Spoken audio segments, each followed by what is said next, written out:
Well, like Rock's still there. Yes, that's true. Where the hell's that? Where is it? Let's see. How do I do this? You go to pictures and bring it up from there. I have no clue yet. Go to your computer setting and find pictures. I don't know. Good answer. There's a lot of things I don't know in this damn computer. Yeah, eventually you hit enough buttons, right? Something will work. No, that screws it up. Don't go randomly punching buttons. Now, Because when my company first went to electronic boards for deliveries, I wasn't available for the hour-long lesson, like 5 minutes of it. When someone screwed up that day, they sent me to correct the people with the bad boards, and all I did was kept pressing buttons somewhere. okay, well, let's see. How do I do this? Oh, me. You got to go to your computer's home file of pictures. Well, we'll find it. We'll find it. I did it before. I know that. Okay. General. I'll never tell. You got all night. No, that's true. I don't have all night to do this thing. But I'm going to mute myself because there's other people coming on. Yeah, in a few minutes, Tony's going to mute us all.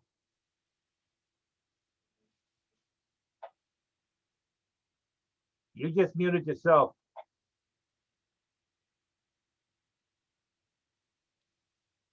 You're muted.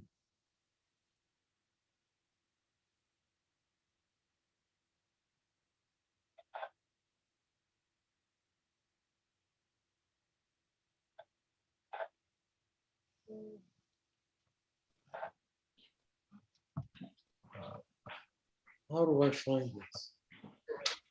You're back. No, you muted yourself again. Now I'm muted and I want to stay muted. Peace, Joe. Okay. Okay.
Hey, Josh.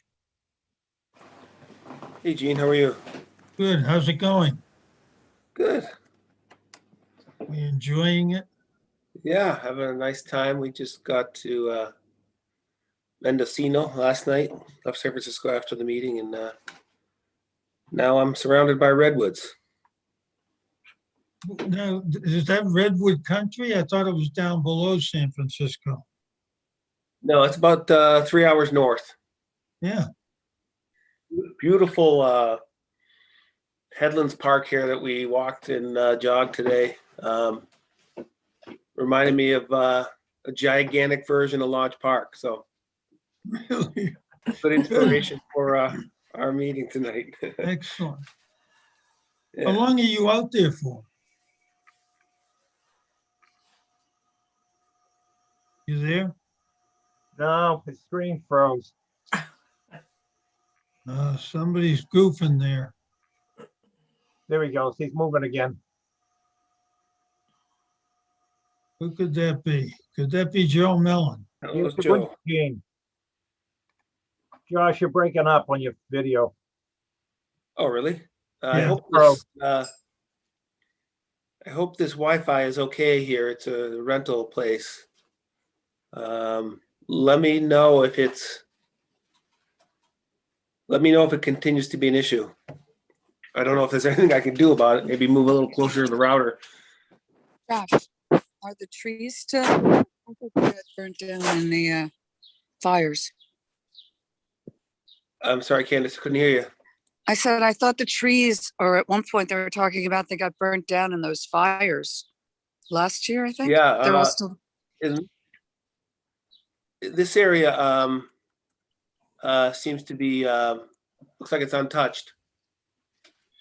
Nice. The yard here of this little cottage we're renting has some redwood stumps that were burnt, but they're huge, like, whatever, You can 8 feet spread in your diameter barbecue or something. glad to hear they're still there. It was sad hearing they were burning down. Yeah. Oh, for a second.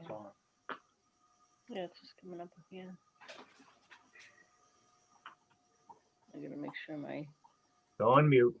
don't talk, let me make sure my audio's on.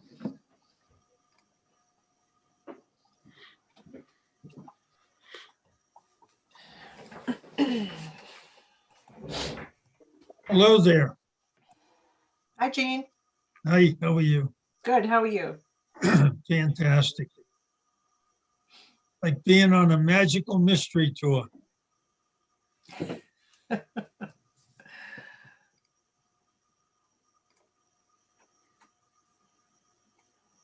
Hi, John.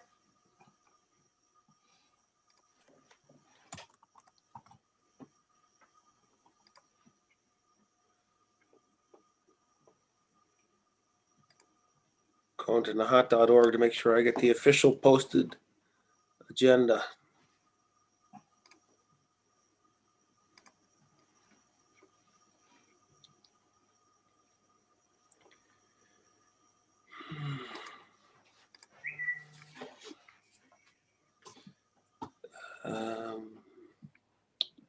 I don't know if Tony's there or not.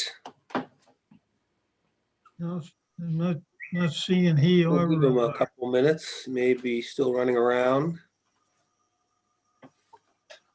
Hello. Hey, Tony. Hey, Tony.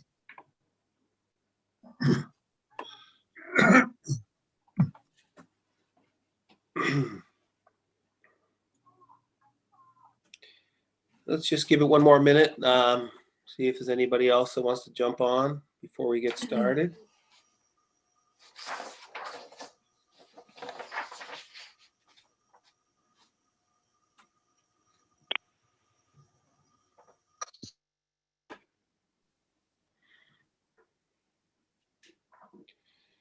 All right, it's 6:30. Calling to order the Nahant Board of Selectmen meeting for May 6th, 2021. We are live. I gotta get to my agenda. I think first order of business is Deb Murphy and John Coulon are going to give us an update on the coronavirus statistics and testing and vaccines, etc. Okay. So we have right now in Nahant 3 active COVID cases.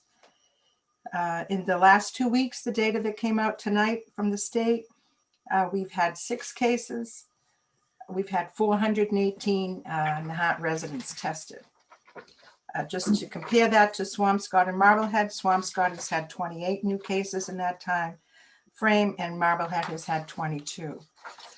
I did collect some interesting data tonight on the vaccines, though. Oh, hold on a second. Hold on a second. Okay. All right, go ahead. So I was able to find our town information, and it was done in age groups. So I can tell you, I'll go down the list and let you know what % of our age groups have been vaccinated as of today. So 0 to 19, you wouldn't expect a high number because you have to really be 18 for Moderna and 16 for Pfizer. So only 6%. 20 to 20.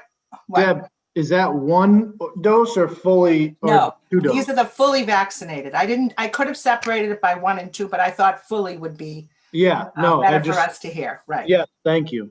Fully Thank you. vaccinated. 20 to 29-year-olds, we have 43% vaccinated.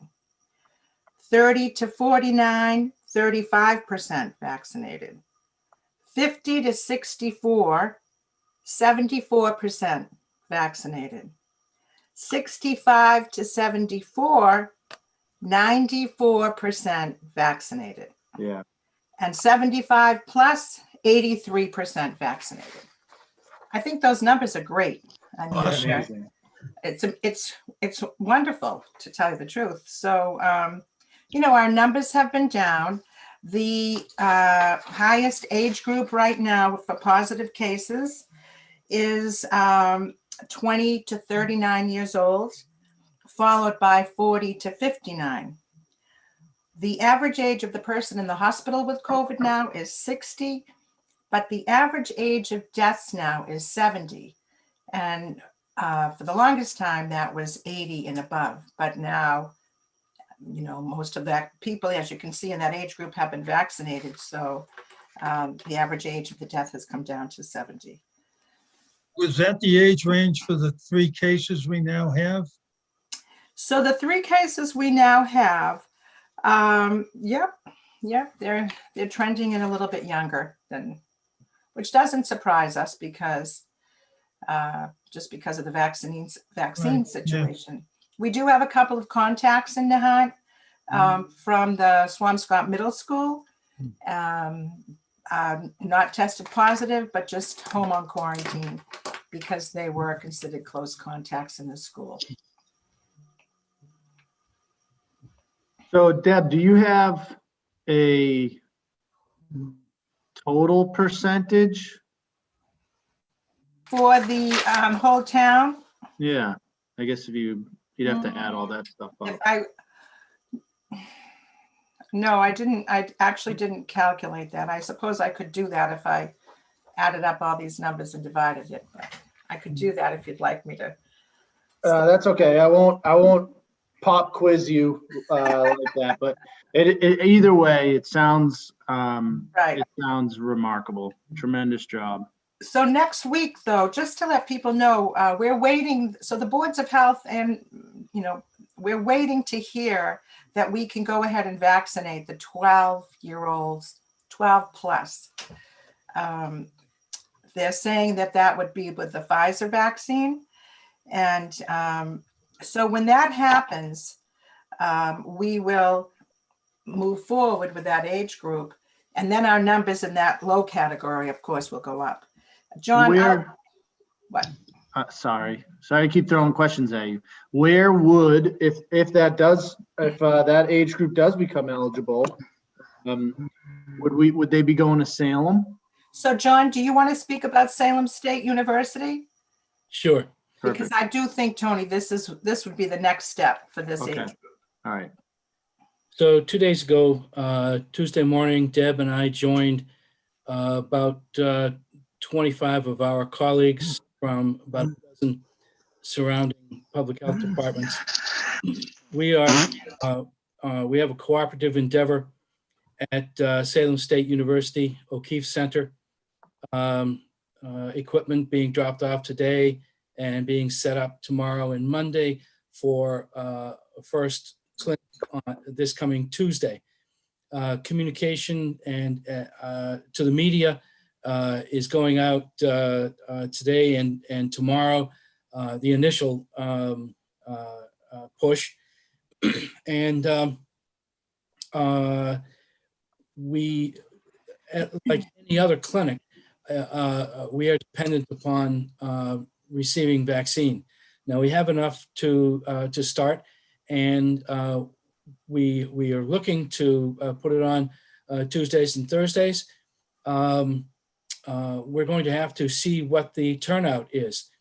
The turnout at the Lynn Tech site has been decreasing. And Deb has been involved in some targeted vaccinating activities. And it looks like that's where we're going to need to go. However, we need to continue to offer clinics that are easy for people to get to at times and locations. So as we get information, it will be posted on the town website at the COVID-19 information section of the town website. So just go to the town website and click on COVID-19 and you'll get that information as well as whatever has been posted in the past. Did I miss anything, Deb? No, I think, I think we should still say Lynn Tech is still operational 6 days a week, 4 evenings a week at this point. But they are looking to reorganize a little bit as they're, seeing, like John mentioned, the numbers decreasing and trying to utilize all the staff that they have at those clinics. But I do continue to work with the Lynn Board of Health, and we are like a mobile unit now. So we have been going to those areas where the most, pretty much the most vulnerable people, the people that are having a hard time get to the clinics. We actually went to St. Mary's High School one day last week, and we did vaccinate all those that were 16 and older. So that was the first time that we've, gone to the younger age group. So.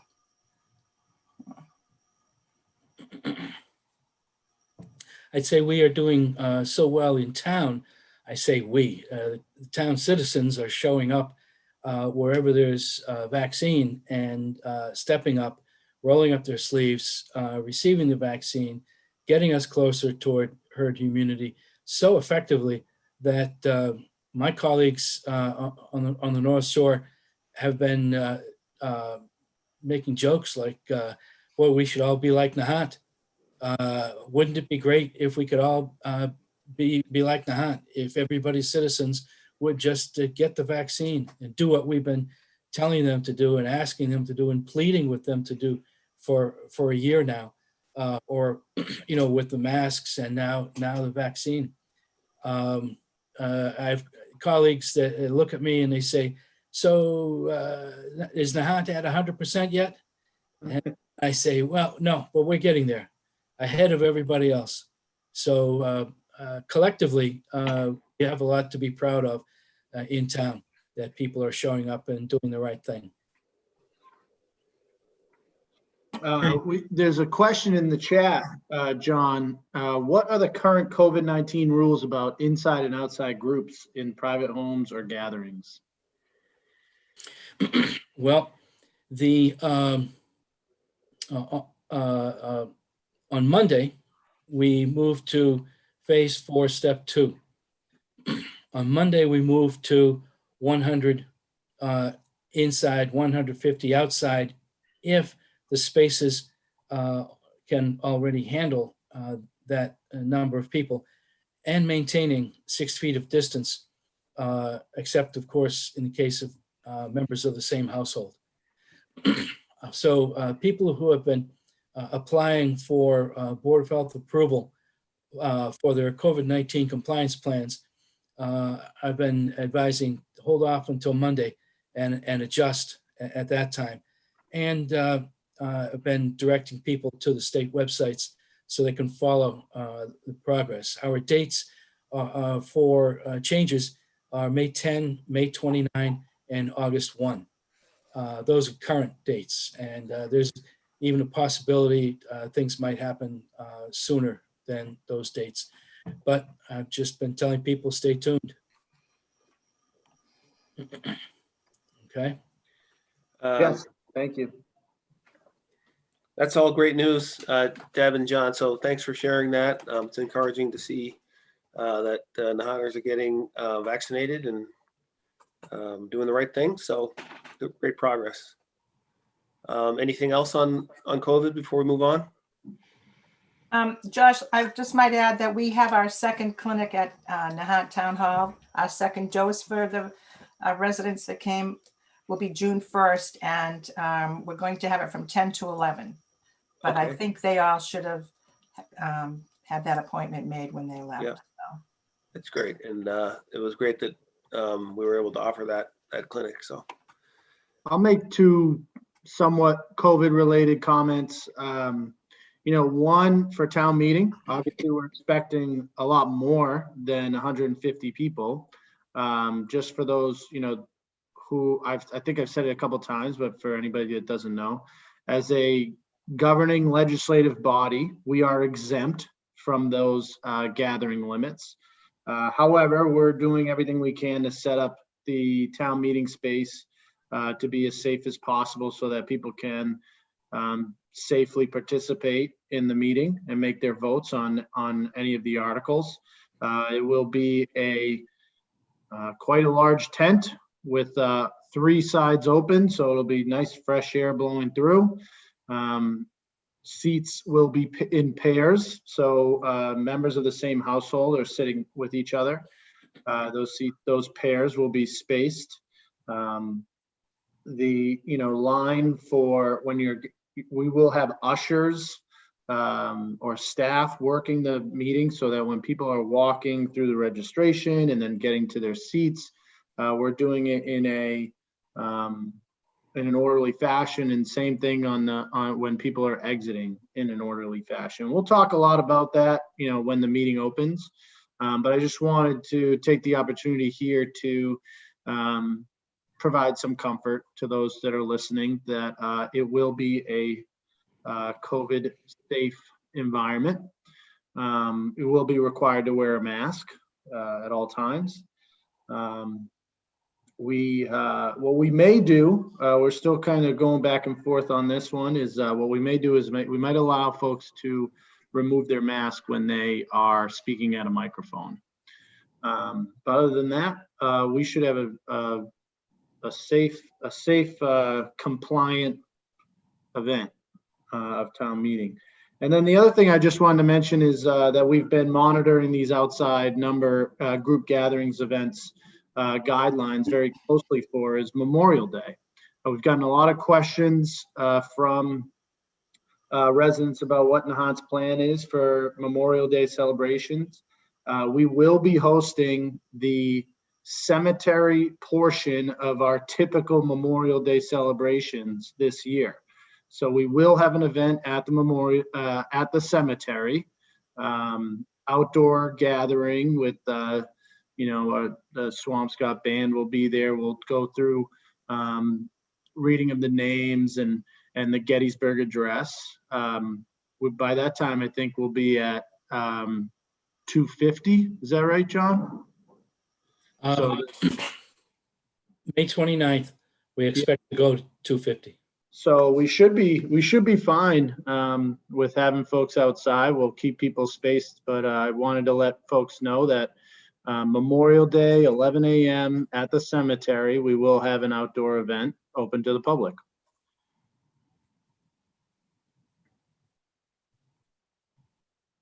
That's all I wanted to add to the COVID part. all right. Thanks for that, Tony. I know a lot of people, me included, are disappointed we won't have a parade, but the cemetery event is kind of the crown jewel of the whole day. So I'm glad we'll be able to at least have that. If there's nothing else, the next topic are opening comments. 2021 parking stickers are now available at nahant.org. You do have to pay all your outstanding bills and complete the census form prior to purchase of the parking stickers. The compost area is open for business for the season, on Wednesdays and Saturdays from 9 to 3. A resident sticker is required. Leaves and other yard waste must be in biodegradable bags or no bags. No plastic bags will be accepted. Visit nahant.org for acceptable materials, and accepted material list is, I think, available on the website as well.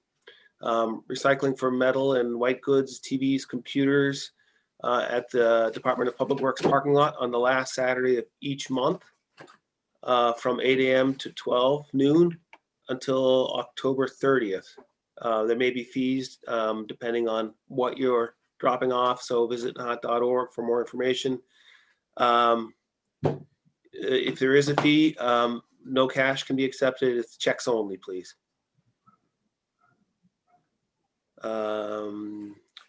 Next item on the agenda is, Mark and Jean, do you have any opening comments to add? No, I have none. Well, I think we should probably announce that we are meeting on Tuesday, next Tuesday, at 10 o'clock in front of the town hall. The purpose of that meeting is to accept a gift of $3 million to support the eminent domain process. So Yes, that will be an exciting day for Nahant. absolutely. Yeah, so that'll be sort of a formal presentation of the $3 million. Really exciting moment for Nahant. Can't thank the donors enough. I think this, obviously goes a long way to helping the town. So looking forward to that event. So 10 o'clock Tuesday morning, outside on the lawn in front of Town Hall. New business. We're gonna vote. We're gonna have a joint vote between the Board of Selectmen and the school committee to fill a vacancy on the school committee. That's per section 3-13 of the town charter. We have some school committee meeting members on the call, I think. And we have at least one resume. Maybe, I think it's only one resume. Tony, do you want to explain the process when we have a vacant position on an elected board or committee? Yes, I'm trying to click on the names or screens of the school committee members and asking them I'll read to, the, if you want, I'll unmute. read the, I'll read how it works while you do that. So when we have a vacant position on an elected board or elected committee, our bylaw stipulates that a joint vote of the remaining members of that board with the Board of Selectmen can vote to appoint someone to fill the seat until the next vote, I believe. It says as the appointed. Then, right, it goes, so when you get appointed by the joint vote, you are filling that seat until the next annual election. And at that point, the remaining years of that seat is up for election. Right, so that would be until April of 2022. So I don't know if Regina Lane or any other school committee member wants to make a motion to nominate the candidate. Yeah, right. So I'm sorry, just further that. So what the process here is, you will nominate. I think there's only the school committee put a posting out asking for anybody that was interested in being appointed. They received one letter of interest. And so the process here is that they will nominate the candidate. They'll vote to nominate the candidate. And as you guys are familiar with, being online here, you got to do a roll call vote for that. And then there'll be the joint vote to appoint. So again, if you are a school committee member, please unmute yourself. And Madam Chair, take it from there. Hi, I'm Regina Lane. I'm the chair of the school committee. So I would like to nominate, am I able to in this forum nominate? Yes. Yes, okay. I'd like to nominate Beth Anderson to the open school committee position, which would be in place until April of 2022. I'd second that motion.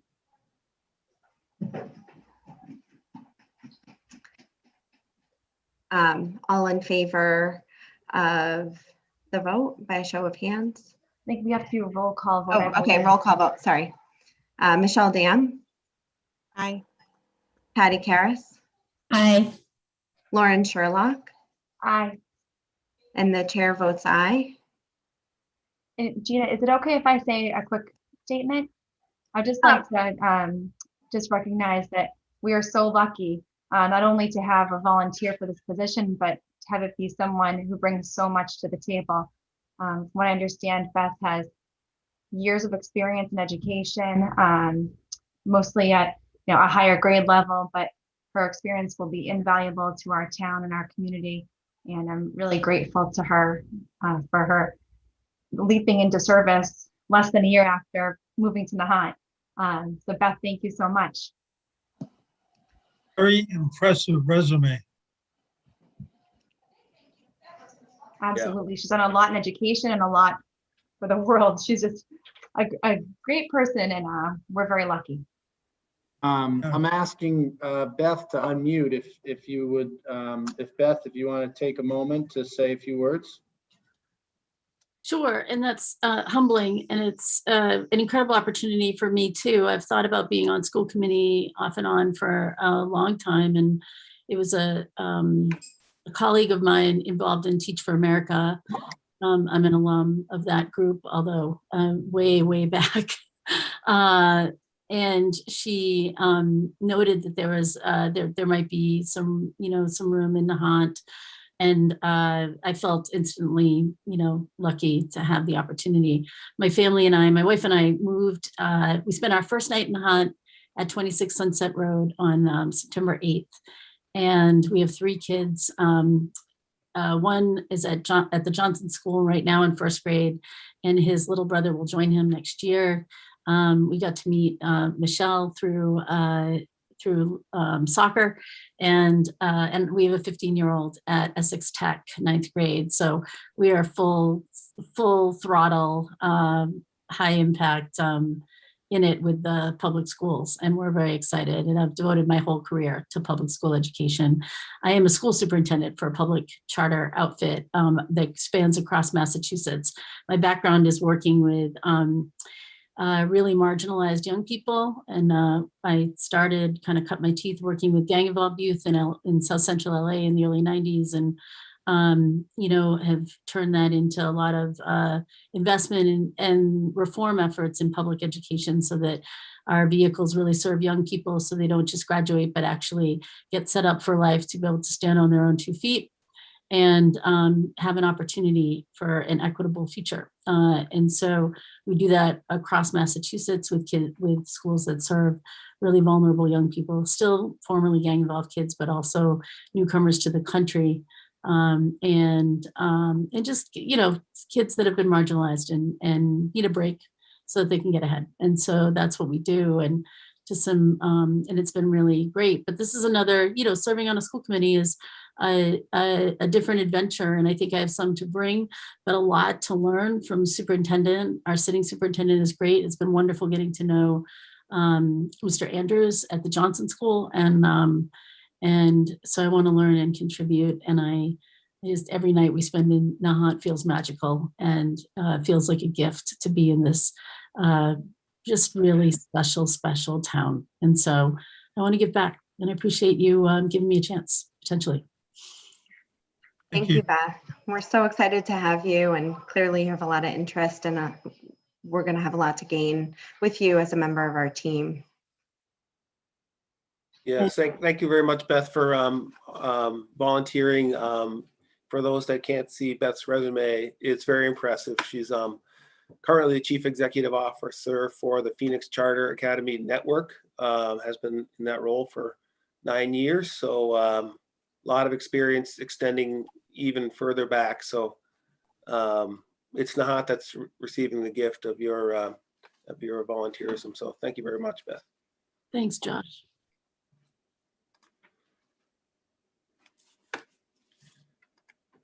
Okay, so the Board of Selectmen needs to vote on this also. Mark Cullen and I- Typically, Do we? On the nomination? Oh. I think the school committee nominating the candidate is enough. And then typically we let the school committee do their votes first. Okay. Okay, so that was the nomination, Yeah. right? So now we need a motion to appoint, Yes. right? So that school committee can go first on that appointment motion. I'll make a motion to appoint Beth Anderson to the open position on the school committee. I'll second that motion. Roll call vote. Michelle Dam, Aye. Patty Karas, Aye. Lauren Sherlock, Aye. and the chair votes aye. I move that the Board of Selectmen vote to appoint Beth Anderson to the Nahant School Committee. Second it. Any discussion? Seeing and hearing none, roll call vote. Mark Gene Cullen and Canty, I- aye. Josh Antrim, aye. Congratulations, Beth, and thank you again very much. Thank you. Congratulations. Thank you, Beth. Thank you. Beth. Congratulations, Beth. Good to have you on the team. Thanks, everybody. Looking forward to the first meeting. Is someone gonna let me know when that is? Beth, I'll be in touch with you about how to get sworn in, and we'll have our next meeting next Tuesday. Appreciate you. Thank you. Thanks. Next topic is for the Board of Selectmen to approve some meeting minutes. Do I have a motion? Okay, yeah, we can do that. I move that the Board of Selectmen vote to approve the Board of Selectmen meeting minutes from April 15th, 2021. Seconded. Any discussion? Seeing and hearing none, roll call vote. Gene Canty, aye. Mark Cullen and I. Josh Antrim, aye. We have another set of minutes to approve. Do we have a motion? I move that the Board of Selectmen vote to approve the Board of Selectmen meeting minutes from April 29th, 2021. Seconded. Any discussion? Seeing and hearing none, roll call vote. Gene Canty, aye. Mark Cullen and I. Josh Antrim, aye. The next topic is approve lobster trap storage lease. We have a motion there. I move that the Board of Selectmen vote to approve the following 2021 lobster trap storage leases as presented, and further that the release of said leases are subject to the payment of all outstanding fees, fines, and payments to the town of Nahant. Okay, and that's for Anthony Alessi's lease. Do we have a second? Seconded. Any discussion? Hearing and seeing none, roll call vote. Gene Canty, aye. Mark Cullen and I. Josh Antrim, aye. Item 4 on the agenda is ongoing business, town meeting preparations and update. We have some announcements to make, Tony? Yes, so I also want to recognize the town moderator has joined us. I'm going to ask him to unmute.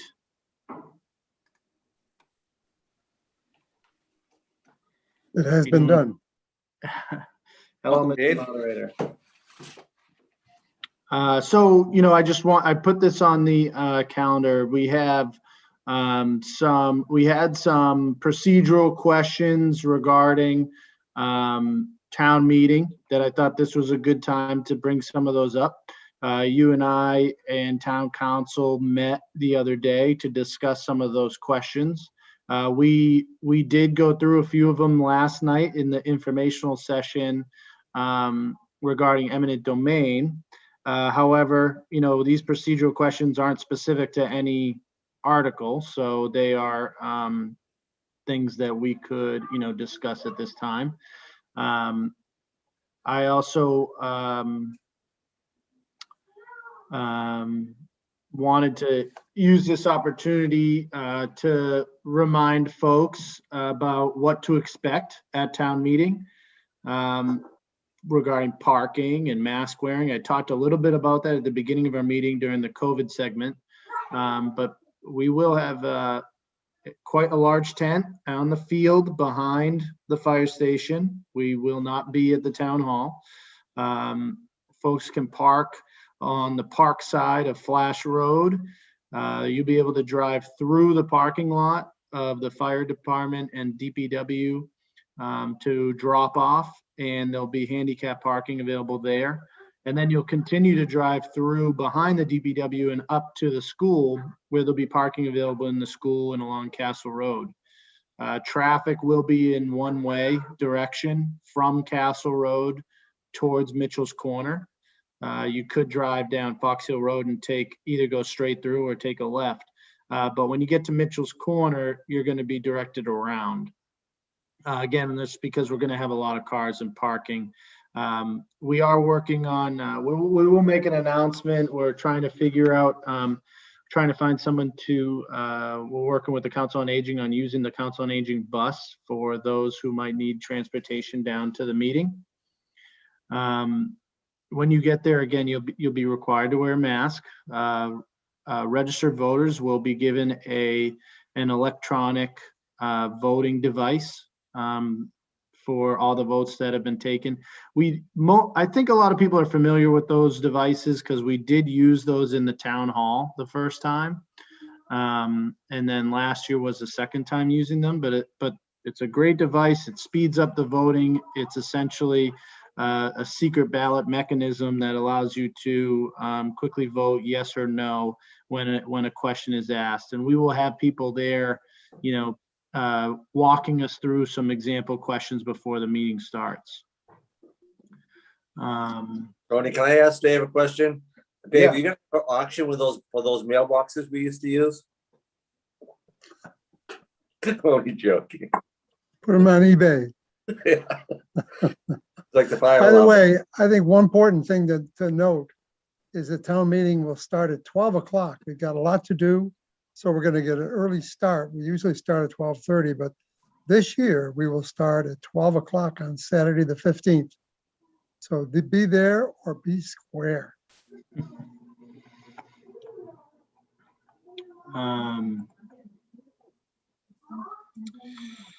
I am just looking for, trying to pull up the document. Hold on one second. Okay, so Mr. Moderator, I'm gonna ask you some of these procedural questions. As I said, we did discuss them last night. I did defer to you, I promise, on all these questions and said they should be. I watched you last night. He kept an felt eye the on me. finger of fate pointing in my direction, for sure. Hopefully I did a good job. Okay, so let's see. Could you please clarify whether Article 2, Section 9 and 15 of the town charter are currently valid? Section 15 is not valid, and we really should move to get that out of our bylaw. We've had difficulty with it in the past, but as you know, back in 2008, we voted to change Robert's Rules of Order, which are kind of general, and we adopted as the governing rules for our town meeting time, which is published by the Massachusetts Moderators Association. And as that book points out, schemes such as are set up in Article 15 are not valid. So Article 15 was originally set up at a time when things were a bit more simple. But these days, you distinguish between town meeting vote and a ballot vote. And the philosophy of the state is that town meeting votes have to take place at town meeting. And ballot votes have many other requirements to be set up so that they're fairly run. In fact, if you look at the town meeting time on page 153, it mentions that a couple of Massachusetts towns had adopted bylaws requiring that the meeting adjourn to a subsequent date to vote by secret ballot at the polls on any motion or to authorize certain borrowing. The Secretary of State's Election Division has ruled that such an adjourned session must be considered an election requiring compliance with election laws for registration of voters and absentee ballots. Because the town meeting votes must be taken at a town meeting and not an election, such a procedure must be authorized by special statute, and we have no such statute. We've received also advice of town council, and the effect is that this is not, and I think people have checked with the state, and there's been no suggestion that there's any way that that approach is valid. So Section 15 is invalid, and Section 9, except to the extent that it refers to Section 15, is quite valid and is a typical way of setting up for town meetings. So Section 9 is valid except for the citation to Article 15, and Section 15 is invalid. That was probably too long, sorry. No, it's great. You also mentioned town council, which I'll introduce the folks on the call here. Most people here probably are familiar with Jeff Blake. He's been with us for quite a few town meetings now. But on Saturday of town meeting, we'll also have Mark Rich, who's here. Mark, would you like to introduce yourself? Say hello. Yes, thank you, Tony. Good evening, everyone, and thank you for having me. Again, my name is Mark Rich with KP Law. Jeff and I are partners at the firm, and I'm very happy to join you on this. Just for some background, I've been doing municipal law now for a little over 30 years, so hence the white hair. But happy to join you. I can't tell you how many town meetings I've done, so I do consider myself pretty proficient in town meeting issues. And we did spend a long and very productive a couple of hours yesterday going over the warrant, the motions, the issues that we're discussing right now. I think the moderator is doing a great job presenting these issues, and I think you've got a great team of folks helping you, and I'm just looking forward to assisting to the extent that I can. I look forward to meeting you all on Saturday the 15th. Excellent, thank you. Another question. Could you please clarify how a vote to take a warrant article out of the current order would be treated? Yes, certainly I do that. Town meeting time points out that the moderator has a lot of discretion in dealing with that kind of a motion. The way it rephrases it is that in the absence of a bylaw to the contrary, the moderator can set and change the order of the articles taken up. But here in Nahant, we do have a bylaw that specifically says that that the order of the articles will be followed in the absence of a vote to the contrary.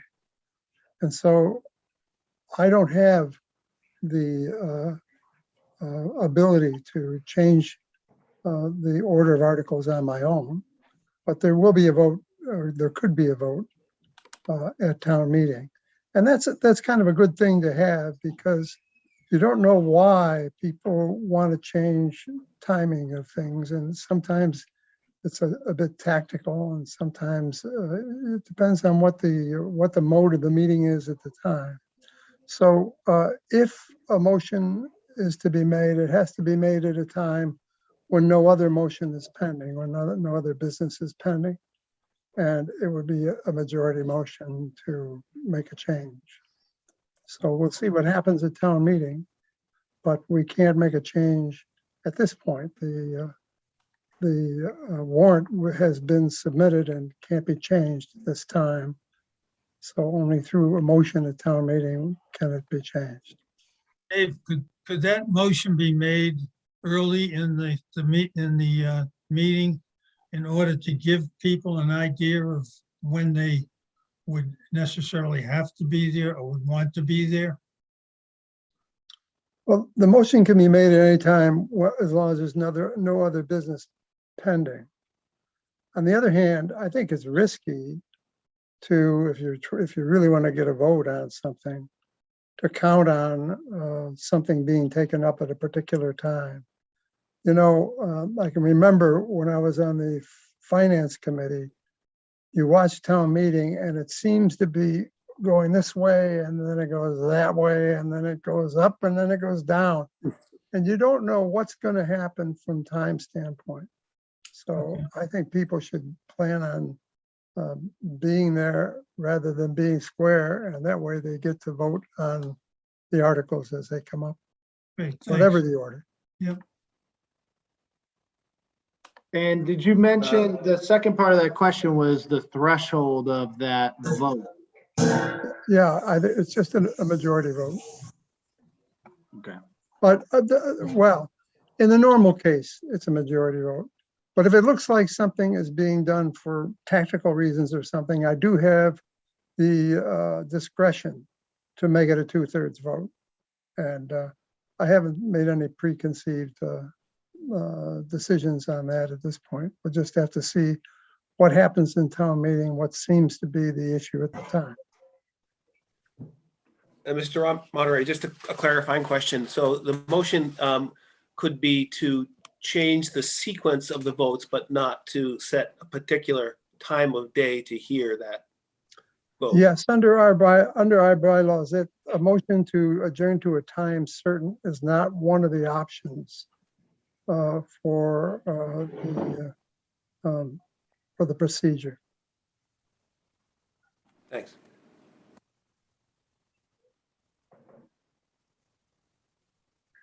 So, so someone could motion to take an article up next, or they could say, I want to move Article 36 up to be heard after Article 10?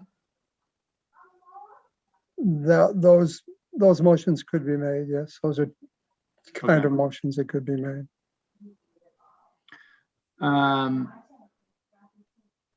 Okay. The next question was about a motion for reconsideration. How does that work?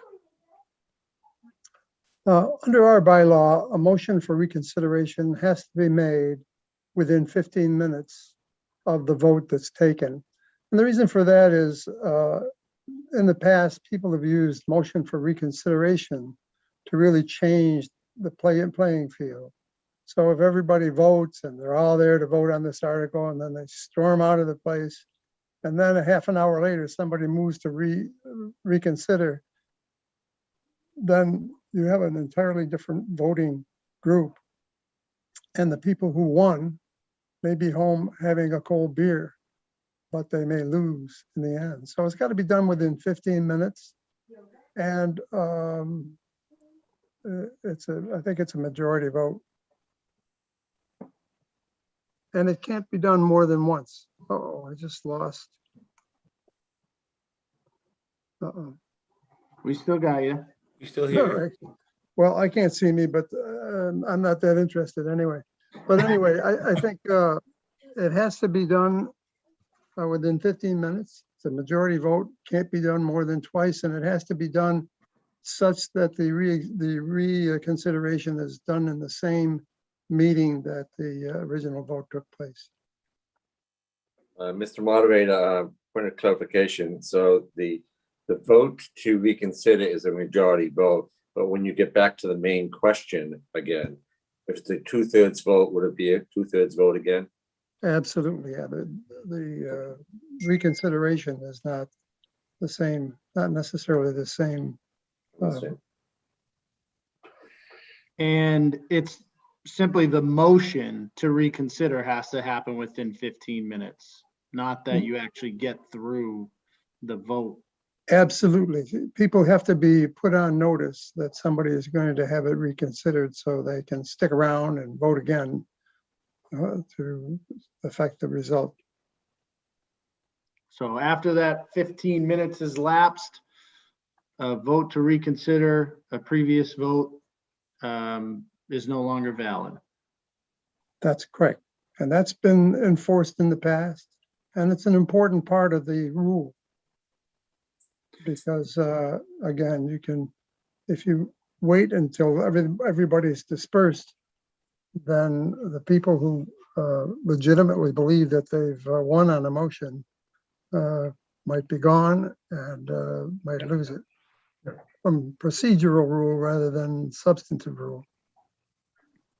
So there was a follow-up question that we talked about who can make a motion to reconsider, and the basis of that was an idea of only if you voted in favor or only if you voted oppose are you eligible to make a motion to reconsider.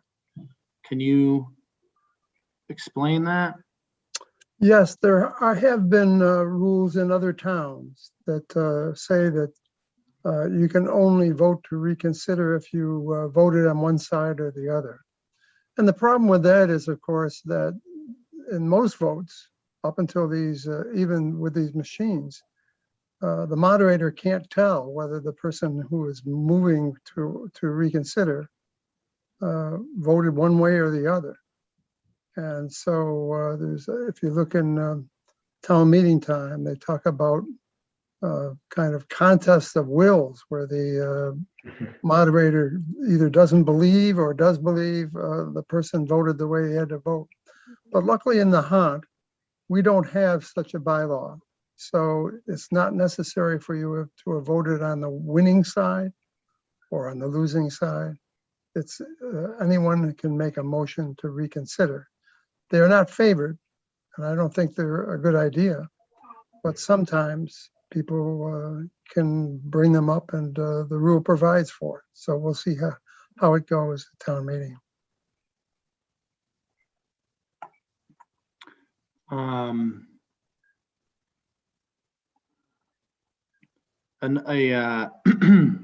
How many motions to reconsider are allowed? It can't be made more than, let me see. Let's take a look.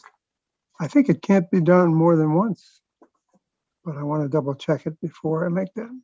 Yeah, if I may, Mr. Moderator, well, we're looking at section 14 of the town's bylaws, which says no vote may be reconsidered unless notice that said motion will be made is given within 15 minutes after such vote is declared, which we already discussed, and a motion to reconsider and a motion to reconsider it is made and voted on at the same meeting before any adjournment thereof. Such a motion, if defeated, shall not be renewed. That's right. That's what I thought. Yep. All right. Yep. Thank you for having that. I found it just about the time you finished reading it. You're welcome, sir.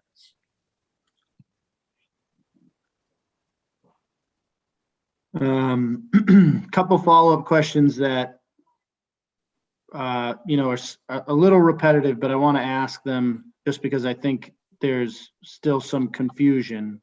So, if someone moves to reconsider, the actual vote to reconsider has to happen within 15 minutes? No. No. Okay, Yeah, so- there has to be a notice. You may end up having such a motion while you're discussing another matter. And it's just required that the meeting be put on notice that someone is moving for reconsideration. That has to happen within the 15 minutes.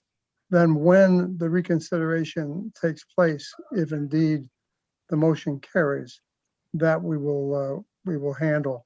I have discretion to set that up so that it won't interfere with other aspects of the meeting. So if someone motioned to reconsider within 15 minutes of the results of the previous vote, that actual vote of reconsideration would occur relatively soon from that notice, or it could occur much later in the meeting? I would tend to have it go soon, but you don't want to disrupt the other things that are going on. You don't want to have that be a distraction from the business of the town. So at the time that, if that occurs, then I will probably consult with the FinCom and the Selectmen and figure out when would be a good time to take a reconsideration vote if that has to take place. All right. So if you're at the meeting and a reconsideration vote passes, or a motion to reconsider passes, don't leave until the reconsideration vote is actually taking place. When does the clock start on that 15 minutes to reconsider? When the when the results of the original vote are on the screen, or when you announce? When they're announced. When they're announced. When they're announced. Well, when the meeting becomes aware of them. So usually we have to start the clock at that point.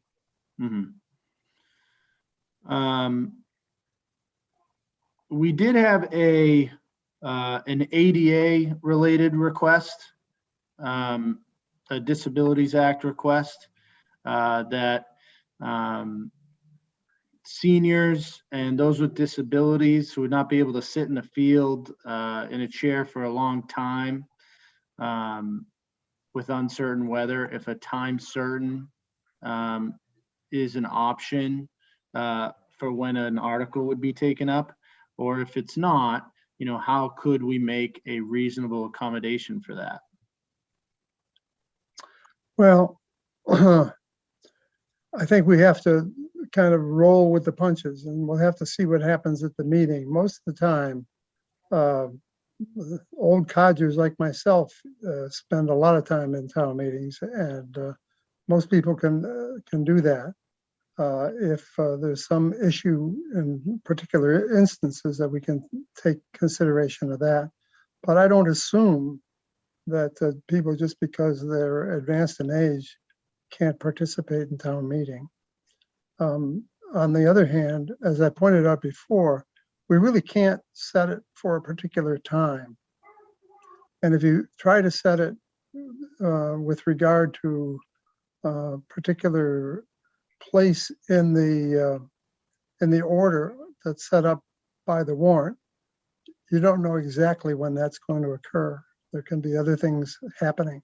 So for example, if you think you're going to do something after a particular article, and in the meantime, somebody does something and then moves to reconsider, that may delay things. Or if you're thinking that it will go at a certain time and somebody makes a motion to take it out of order ahead of time, and if you're not there, you won't have a chance to vote on it. So the best approach is to go with the understanding that you're going to be at town meeting and that you're going to do what's got to be done at town meeting. That's part of our duties as a citizen of the town. All right, well, thank you very much, Mr. Moderator. Board of Selectmen, do you have any other questions regarding procedure? No, I'm good. I do not. Thank you, Dave. And My Mark. pleasure. I lost, I can't see anybody anymore, but I'll get back into it somehow or other. Thank you, fellas. And, So, just a reminder that we will be on Thursday, a week from tonight. We have a joint meeting with the moderator, the finance committee, the board of selectmen. I think the planning board will be there as well, since there's the marijuana bylaw is there. They will be reporting, they will be providing their report and recommendations at town meeting. So we'll be meeting Thursday night. We do this every year, the Thursday before town meeting. It is a working meeting amongst the committees. It is not a citizens forum or debating type meeting. It's just simply us going through every article of the warrant with the moderator and getting ready for town meeting, declaring which articles require a simple majority or a 2/3 or a 4/5. Pretty standard. But so that's a reminder. We will be doing that in a week. All right. That's all for that portion of the meeting, Mr. Chairman. All right. The next topic is preserving East Point. For those that don't know, we had an information session last night on the articles related to eminent domain, Articles 21B and 22. We took an hour's worth of questions live. There were some left over. And when we reached our meeting close time, and so we'll take those. And we'll also, we can also take fresh questions. I think that any fresh questions, we should return to the normal procedure of stating your name and address, ask your question. I did want to take a moment to clarify. There was a question about could Northeastern, if eminent domain were executed over the area that we showed on the map, could Northeastern build elsewhere on the property? And I answered yes, and that is fundamentally correct. But there is some debate about whether the Dover Amendment would allow building in an area zoned as a natural resource area. So I just wanted to add that condition, and that much of the rest of the property is either in a floodplain or a wetlands buffer zone. So it's possible that Northeastern could build, but it would not be sort of a carte blanche situation. There would be they would have to abide by the rules that the rest of us abide by. So I just wanted to add that clarification to my answers from last night. I know, Tony, you had sent out some questions that were left over from last night. We should probably start with those. Yeah, what I'll do is I'll read those questions. Jim Masterman, Jeff Blake, Mark, Rich are all here, and they're all unmuted. So I'll just ask the questions and you guys can answer them like we did last night. And then we'll get to, then we can, like, as you said, we can get back to the citizens forum piece of it and any new questions can be asked to you guys. Sound good? Yep. Yes. Sounds good. Okay. All right, here we go. If we do not support town meeting articles and NU builds as planned, is there anything stopping them from later proposing to build another 55,000 square foot building, a parking garage, ask the town to make infrastructure improvements, improve traffic access to their property, or whatever else?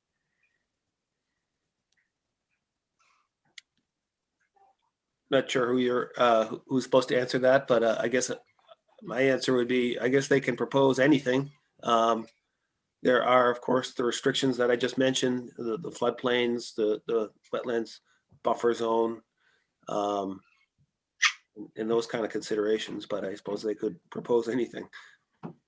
Yeah, I would agree. I mean, I think obviously if the town doesn't take any action on the 15th or 16th, if we happen to go that far, and the property remains as it is today, Northeastern will be obviously subject to any restrictions that are currently in place. And, application of the Dover Amendment would be determined based upon what is proposed. But, essentially that would be a status quo situation. What is the damage from a single building with a commitment to conservation set aside for the rest of the land?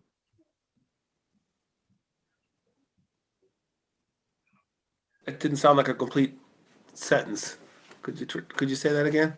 I think it's more so asking, I think what it's getting at is the board's opinion on Northeastern's proposal of building, having them build their single building and provide a conservation restriction on the rest of the land. What is the question is, exact quote, what is the damage from a single building with a commitment to conservation set aside for the rest of the land?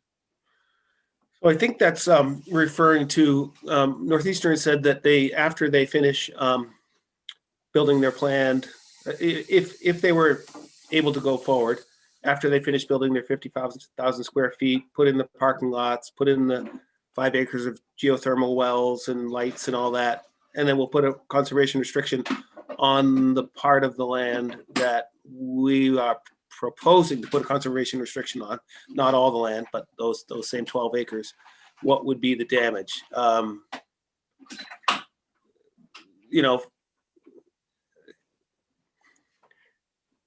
trying to figure out how to say this without provide a sincere answer. The horse would be out of the barn. It's essentially, if we completely develop the property as we want to, and then when we're all done, put a conservation restriction on what's left. I don't see value in that, honestly, but I don't know if Gene or Mark, you have anything to add to that? I would, go ahead, Gene. If I could, I think it was in the final impact report. In there, they said that after completion of this project, that they would put a conservation restriction east of the Murphy bunker or the geothermal field. And there's no way to build out there anyhow. So what they're saying is, we'll give you a conservation restriction out there, but we'll use the rest of the property, probably some 12 acres, to build on at any time we want.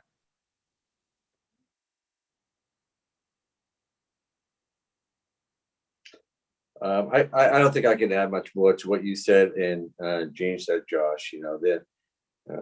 They're saying that after they build their 55,000 square foot building, taking our views from the bunker east, putting in the 50 geothermal wells and their parking lots and their lights and all these pertinent structures that would go along with all that, then they'll sort of leave the crumbs for us, I guess. That's how I see it.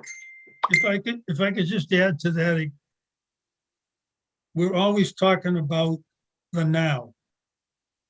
And when we very rarely talk about the future. There will be, personal opinion, building in the future, because Ralph Martin already said in his symposium that they would be building or renovating the Edwards Center, the Institute. And that's according to plans to go up another couple of stories.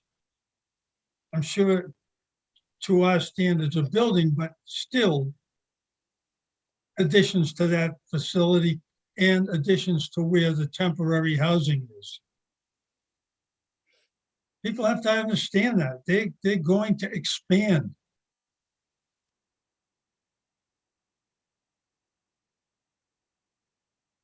In summary, I think, after developing the property to the full extent that they wish, putting conservation restriction on any land that, the land that is not developed, I don't see the value in that. No. All right, next question is to Attorney Masterman. What is the difference between our eminent domain and the Boston College Newton eminent domain? I think that Jeff Blake could probably answer that better. I'm happy to answer it. And, as lawyers and as professionals, we have certain clients, and when we're in the middle of a litigation, we really can't talk about the litigation. But I will say that having handled many eminent domain cases, all the eminent domain cases are different. Land is unique, communities are unique. So we can't compare one eminent domain to another eminent domain. I do know from what I've seen from the public record that one of the big differences is that the Newton case, the property that was taken was a developable parcel for the universe of people, meaning that it wasn't restricted by zoning like East Point, and was only valuable to a certain entity, essentially a Dover entity. So that's what I know about Newton. And again, every eminent domain case is different. Land is unique, and you just can't compare them.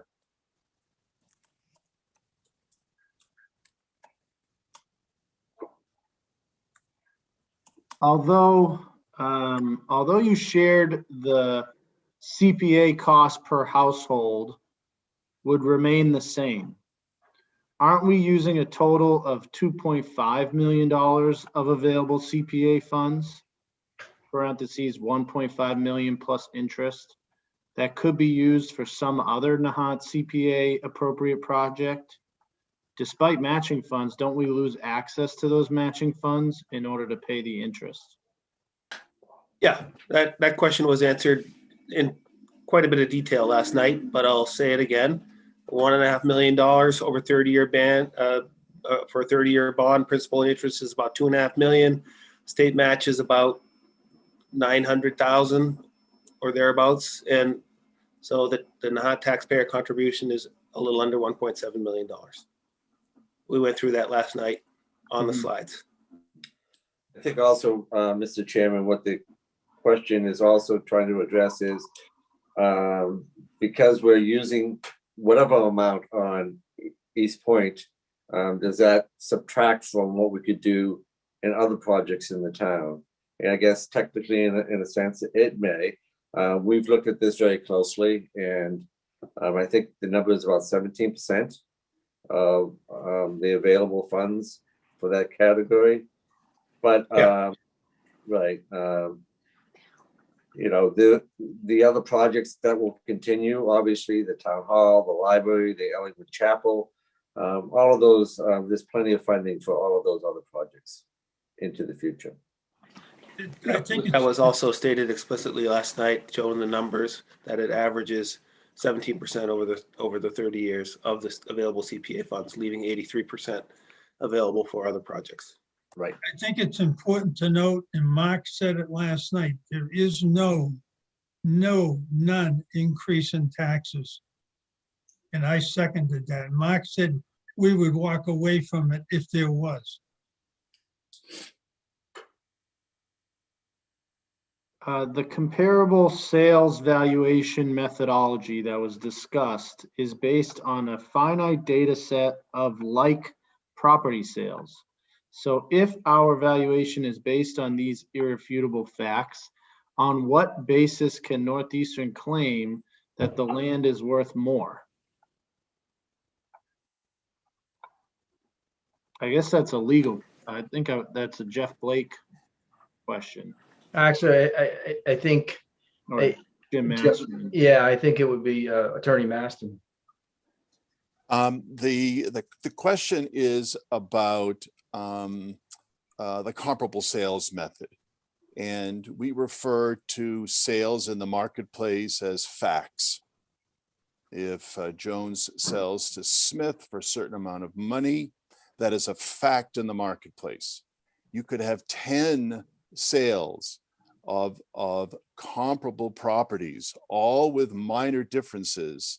Each of those are facts in the marketplace. Experts then look at these facts in the marketplace and they draw their own conclusions as to what those indicate, drawing from their experience, their analysis, and a variety of other considerations. That expert then renders an opinion. Comparable sales are facts. Experts render opinions. You can't disagree about facts, but you can have a agreement about what those facts indicate, resulting in opinions. And that's what we anticipate will happen at Northeastern, with Northeastern.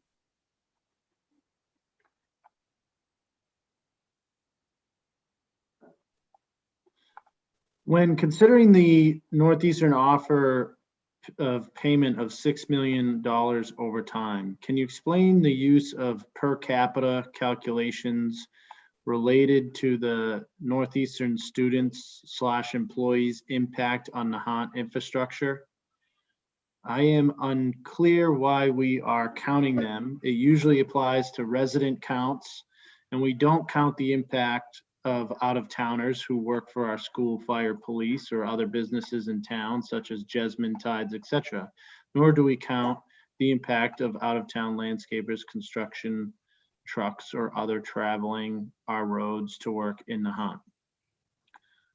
So again, the original question was, when considering the NU offer of payment of $6 million over time, can you explain the use of per capita calculations related to the NU students and employees' impact on Nahant infrastructure? Josh, I got a comment on this, if you would let me, Mr. Chairman. I think there's two questions there. First, I think the RKG report used the per capita methodology, and I do want to state that the per capita methodology used by the RGK report is standard methodology. If you look at any of the, I think most of the municipalities in the Commonwealth, when they're trying to calculate pilot payments to the city for nonprofits, and particularly in universities, they use the per capita methodology for that purpose. The question also brings up, well, if they're just working here and they're not living here, why should they be included in the per capita? Well, I mean, I suppose I could also say that at least 50% of the people that live in Nahant wake up in the morning, get in their car, drive to Boston, spend the day in Boston, and drive home at night, have dinner, and go to bed. Probably in town a lot less than the people who are working full time at Northeastern. So maybe we shouldn't count them either. I think it's a tried and true methodology that was used, and I think it's reflective of what the situation is. I think that's a good answer, Mark. And just to add to that, in the examples that were provided, the Tides pays taxes, the Jesmond pays taxes, the teachers from outside that are employed at the Johnson School are hired by the town to provide a service for the town. They're not,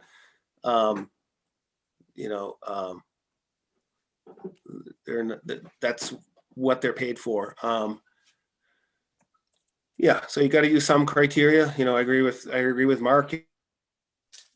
Pre-COVID to work 5 days a week. Oftentimes I'm not around on the weekend. You have to have some criteria on how you establish, and it can be real estate value. It can be per capita. As Mark said, I think per capita is sort of the norm, but that's laid out in the report. So encourage people to look Things at just that. don't work that way. I remember as town administrator, I used to get requests from snowbirds, people who used to go to Florida and say, can I only pay half of my trash bill because I'm not here half of the year. And once you start going down that road, you start asking, I don't go to the library, so why should I pay for the library? I don't have any kids in school, so why should I have to pay for the kids in school? This is a community. You live and work in the community. You should contribute to the community. And that's how I see it. And I think that Northeastern, it's about time that, they start considering that.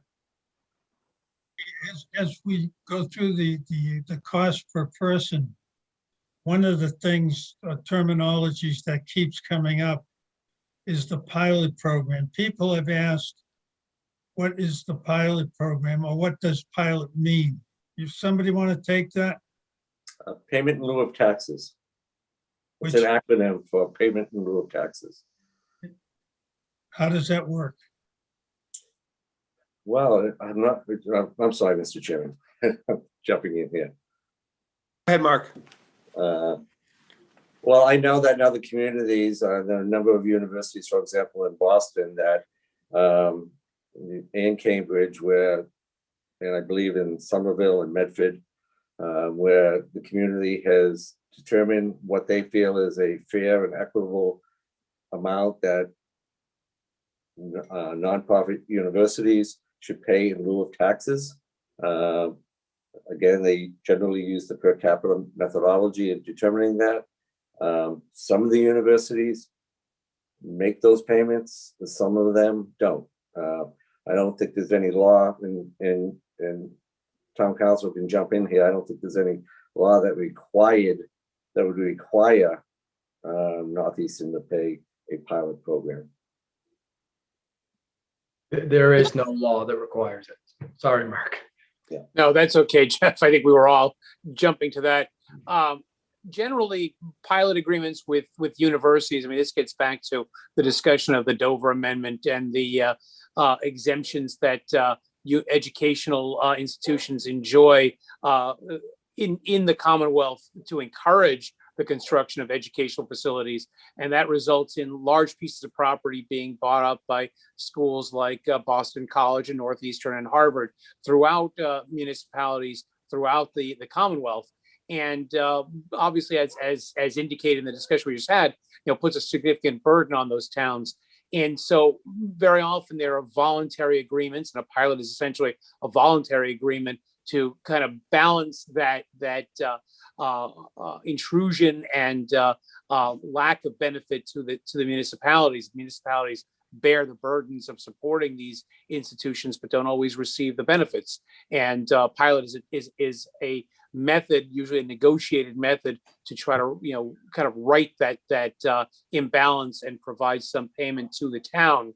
But again, as stated, there is no law that compels this. These are voluntary. Some towns have set up programs to encourage these from Dover Amendment institutions, but which could be churches, could be schools, could be a variety of uses. And in some instances, municipalities are successful in negotiating pilots. In others, they are not so much, but they are voluntary agreements. And I think it can be also smaller communities too. I think Phillips Andover pays a pilot payment to Andover, and I believe Yes. Milton Academy pays pilot payments to the town of Milton. So, and Harvard pays significant or has a significant relationship with the town of Watertown, which is not always understood because Harvard has more of an impact on the city of Cambridge. Okay. Here's a follow-up question. Have you considered any transportation efforts by the town since there's limited parking and or babysitting? This is not a follow-up question to the RKG report. This is about town meeting. Have you considered any transportation efforts by the town since there's limited parking and or babysitting for the family with small children? So for town meeting, there's a significant amount of parking on the street, at the school, in the area. we're encouraging folks to either walk or ride their bike down to the field to participate in town meeting. We will have the Council on Aging bus. We're working out, we're trying to work that out and hopefully offer that to seniors that might need help getting to and from the meeting. As far as babysitting goes, that was a question that came up last year. We especially, even without the pandemic, there's a lot of liability that comes into the town hosting some sort of childcare service that, we're not in a position to get involved in. But even on top of that, with the pandemic, we're not looking to, we're not really in a position to have like a group of kids being watched by the town or offer some type of service, unfortunately. And I apologize that's the answer, but unfortunately we don't really have much to offer in that area.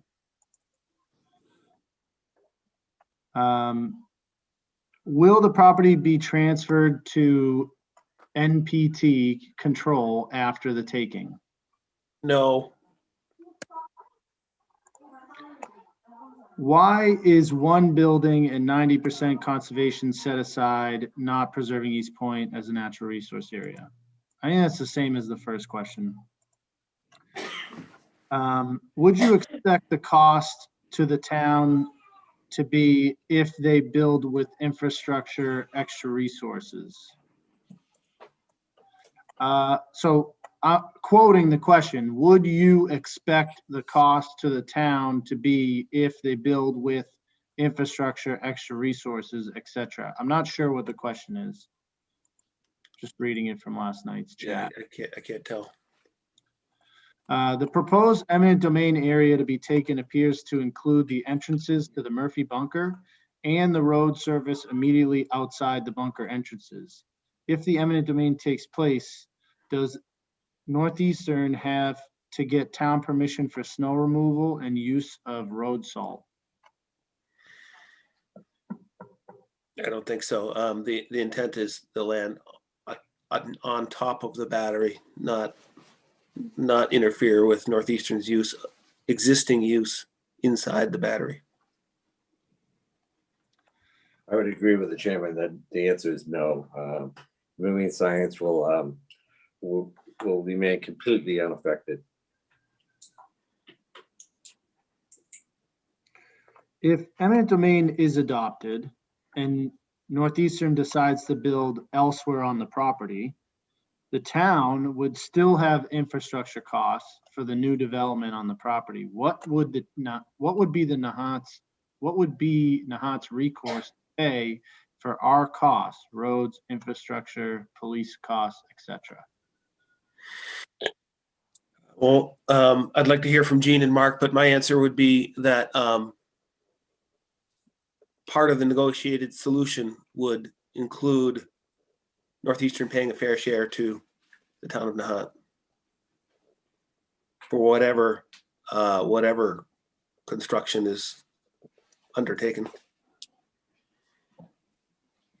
Gene and Mark, anything? I would agree with that. Part of the negotiated solution would include perhaps a pilot study to offset some of the cost. I think what it's asking is if eminent domain passed and we were to pursue that, and then Northeastern decided to build somewhere else on their property, what position would the town be in to redeem some of the costs associated with infrastructure that would be on the town for that other development? And I think the answer, Jeff Blake, you might be able to jump in here. I think it's just a matter of negotiating that with Northeastern. Sure, I'd be happy to jump in through Mr. Chairman. There'll be a couple of options, and it depends on which infrastructure we're talking about.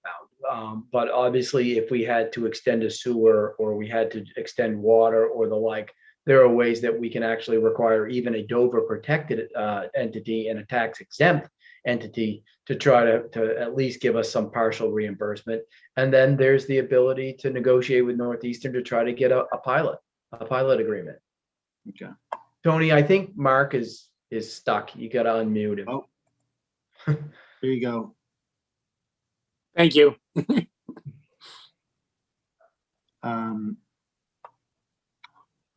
Shouldn't this question, I think the eminent domain question is what they're referring to.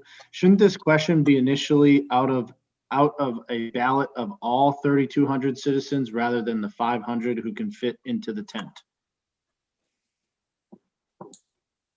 That's not the form of government in Nahant.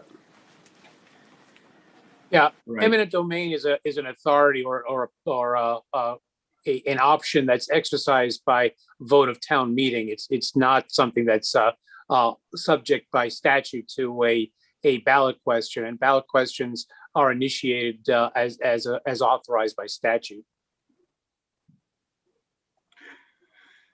And the last question was, sorry, I still don't understand what happens if we do the CPA bond and then we abandon, what happens to the funds?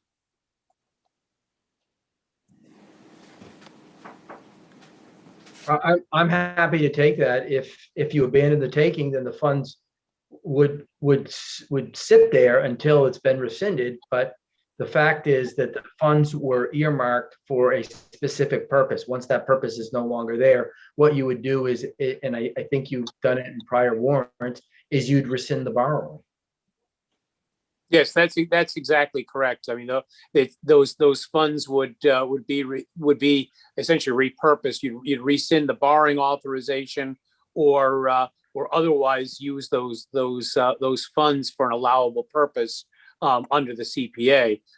So certainly that would be a determination by town meeting as well. And again, it depends on at what point the quote unquote abandonment occurs, whether the bonds have actually been issued, where the town is with respect to any debt and debt service. But certainly there are several options that could be brought back to town meeting. Mark, what would be an allowable purpose? You would have to generally, when you repurpose borrowing, if you abandon the project, the funds can be repurposed for a purpose for which a borrowing could occur for the same time period that the existing project, the abandoned project, was undertaken. But again, it depends on where you are with the status. It is very common, and I think, as Jeff just referenced, I think it has happened in the town, that you simply rescind the borrowing altogether, and so the funds are the borrowing would be returned. You know, if any money had been borrowed, it can be returned, or again, it can be repurposed depending on where you are in the process. But would that be, or could that be used for paying off legal expenses, et cetera? No, because the CPA funds would have been earmarked for property acquisition and not for administrative or legal expenses. Okay, I'm just asking questions that have been asked for me. So that would lead us to the $3 million, which, if we abandon eminent domain, Mark, would we count on payment for those expenses through the 3 million? Yeah. Yes. You're talking about the donated funds? Pardon?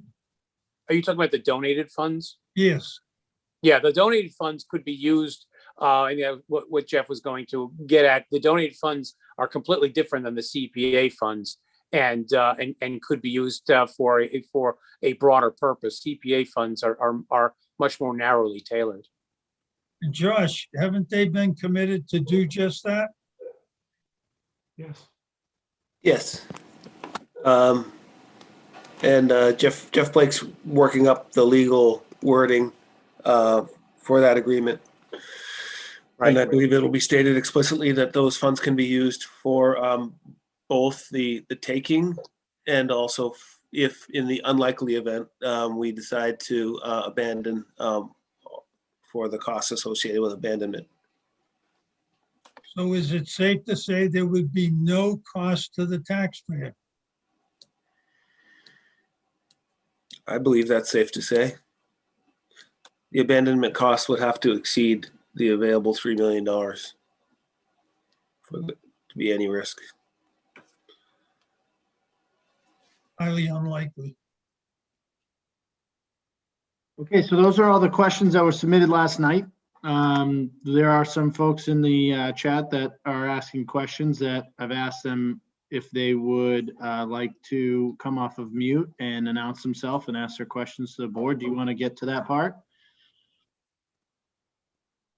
Yeah.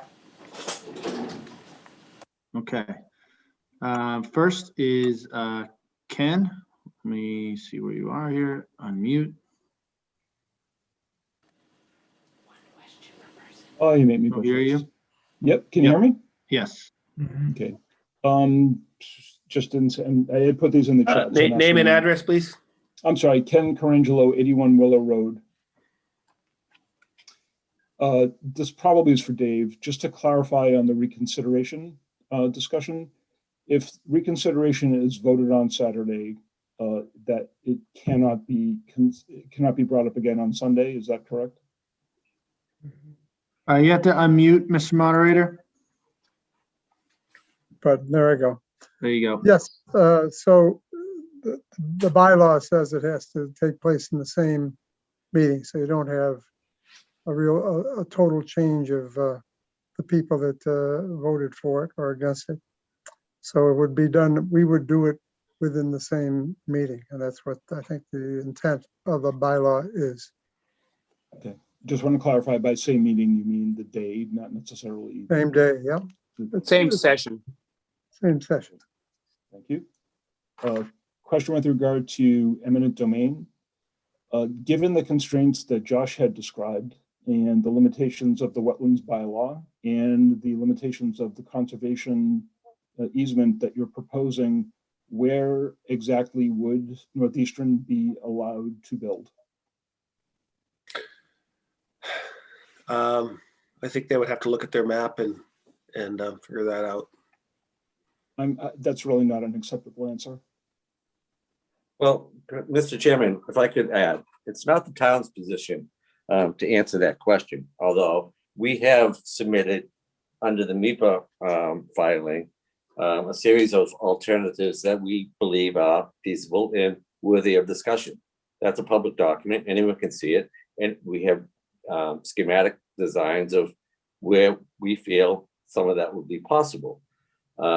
We know for a fact that Northeastern has produced plans that show their expansion in places other than where they're proposing now, that they've not been willing to share with the Board of Selectmen or the public.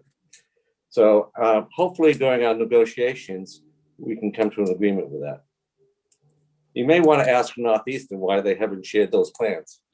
Well, as a matter of fact, Mark, I have asked Northeastern why they haven't shared those plans, and their answer was that those plans do not exist and are in fact a fiction of the Board of Selectmen. That's the literal answer from Northeastern. That's not true. Well, let me just, stepping back from that discussion, just based on the simple geometry of what is on East Point and where the lines get drawn, it's very difficult to see if you are forcing them to not build where they want to build and telling them to build elsewhere. Given all of the restrictions, what possible alternative is there other than doing nothing? We showed 4 alternative locations in our MIPA filing. That's a public record. You can look at it. I'll put it up on the website tomorrow. Okay. So there are 4 alternatives there that we could at least begin our discussion around. And when I brought them up to Northeastern, they dismissed them out of hand. Okay. Thank you. Just I'll put them on the website tomorrow. Thank you. Thank you. Just with regard to pilot payments, understanding that there's no law that forces those to be paid. However, they are a matter of negotiation. The school has managed to get $25,000 per year for the last 12 to 13 years. And Mark, in an earlier, I was going to call you Mr. Chairman, but not anymore, Selectman Cullinan, in an earlier meeting, you had mentioned that no one has approached Northeastern in the last 10 to 12 years regarding pilot payments. Could you confirm that that's the case? I can't confirm it because I wasn't in the administration at the time, but I left in 2012, and I'm not aware that they've been asked since then. Okay, so I would then go to Mr. Administrator here. In the time which doesn't cover that full period, has anyone in your tenure approached Northeastern regarding pilot payments? Just when, just when we were, the negotiation process that I was involved in 2018. Okay, so and that was part of the 6 million discussion? Yeah. Yes. Okay, thank you. Just wanted to clarify that. That's it for me.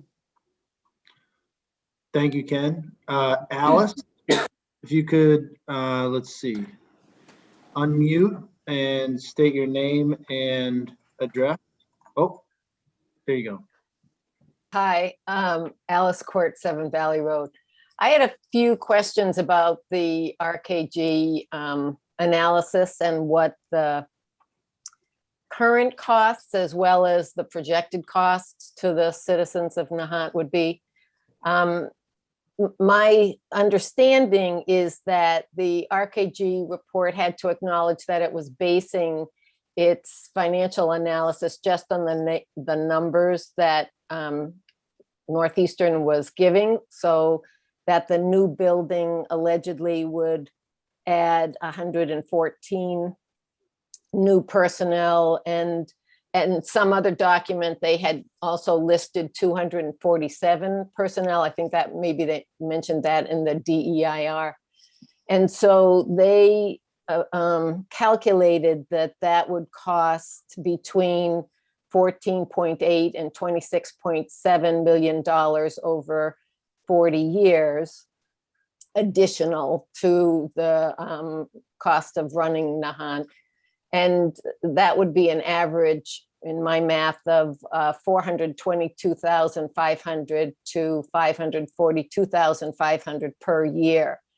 But, and I know Northeastern says it doesn't agree with those numbers, but it has not produced its own numbers for us or revealed the process by which it may have come to those conclusions. Ralph Martin just said he didn't agree. So what I understood from that, though, is that given the lower number of 114 personnel is what Northeastern says it is currently present, and that the new building would double that. So is it correct to infer from the RKG analysis that the current Northeastern population is going to cost Nahant residents $14.8 million for a cumulative cost subsidizing Northeastern's presence? And then if you add that together with what the proposed building might provide, that would seem to come to an amount of $29.6 to $41.5 million over 40 years if the 55,000 square foot building is built. And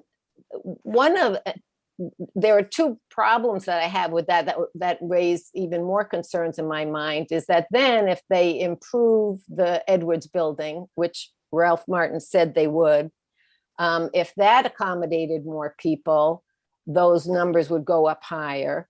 And many of us, I think you know that Susan Solomon and I have from the very outset thought that a 55,000 square foot building, when you calculate academic standards, can usually hold far more people than 114 and even 247, depending on what's being built inside. That really these numbers may be quite underrepresenting what the cost to Nahant taxpayers or to the functioning of the town would be. Part of the problem is that after almost 3 years of this, Northeastern has said that they don't have any detailed interior drawings to show us, to explain to us even what kind of rooms they're putting in there. They've just given sort of vague summaries of meeting spaces and classrooms and some lab space and some administrative space. But, analysis of this kind of buildings, for instance, even the Johnson School, that you can fit a lot more people into a meeting space or a classroom. And then if you have turnover of those classes with people coming in and out of Nahant to go to the center, that's a lot more people. So I thought that this, if you just take the cumulative cost at the lower number, or if you add the current number to what might be occurring, it would cost Nahanters $740,000 per year to more than $1 million per year, which wound up being $462.50 to $648 average per each of 600 households. I'm trying to imitate Josh right now because I know he does a lot of this math very easily, but I tried to work it out ahead of time. So my concerns are, and I know people are upset about or concerned. Some people are upset. Some people are concerned about the funds of the $35 being taken from the CPA funds. But it would seem as if this goes forward, then Nahant individual households could be paying the average, could be, between $460 and $648 dollars in taxes. And that's not coming from CPA matched funds. That's coming from the cost of supporting hundreds of people going to these Northeastern buildings.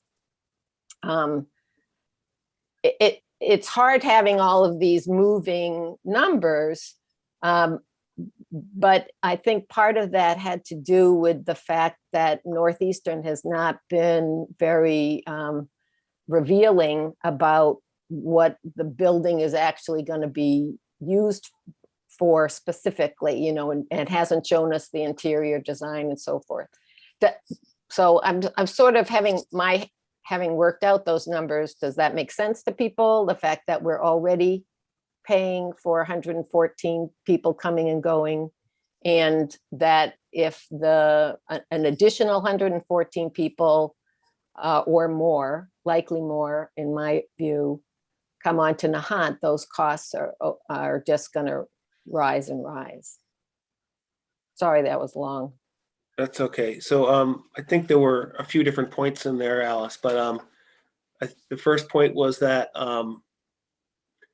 those RKG low estimate numbers are based on the 114 additional people that Northeastern says would be accommodated with the expansion.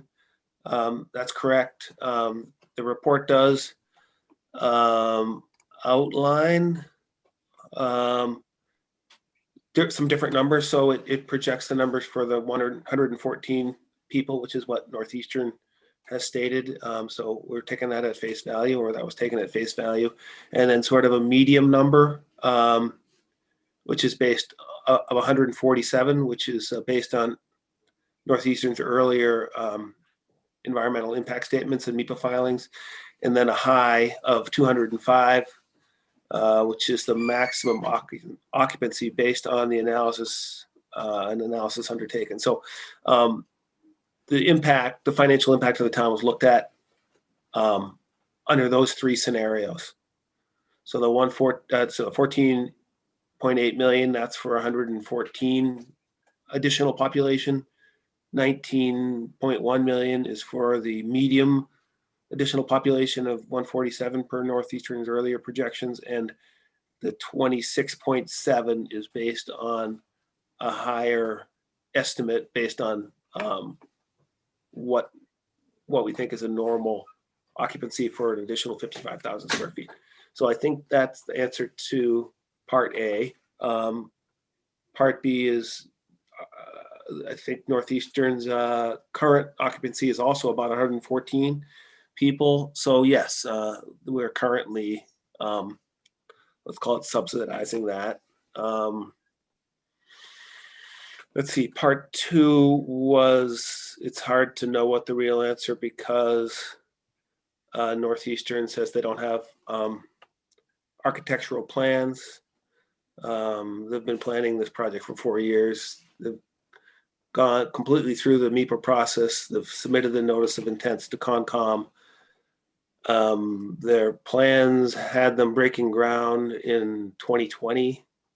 To say they don't have architectural plans, to me, defies logical thought, and it kind of stretches credible imagination. But that's more commentary than fact. And let's see, I felt like there was a third point that I maybe didn't get to.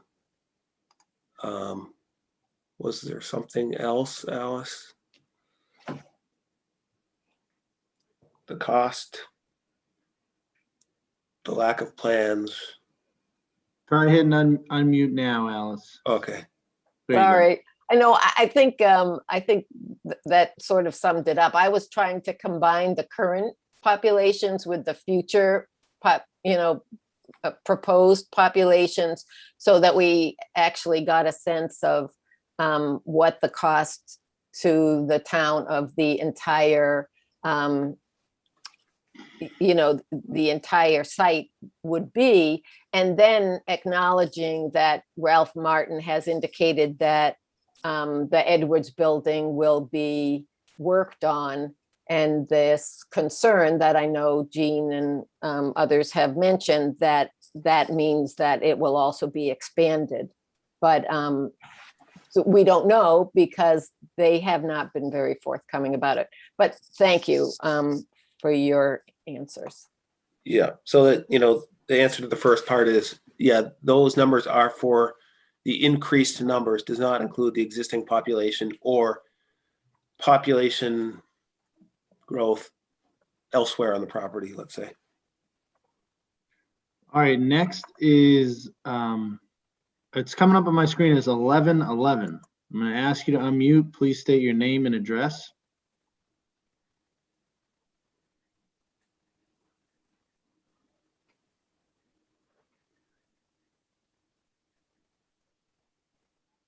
We'll try it again.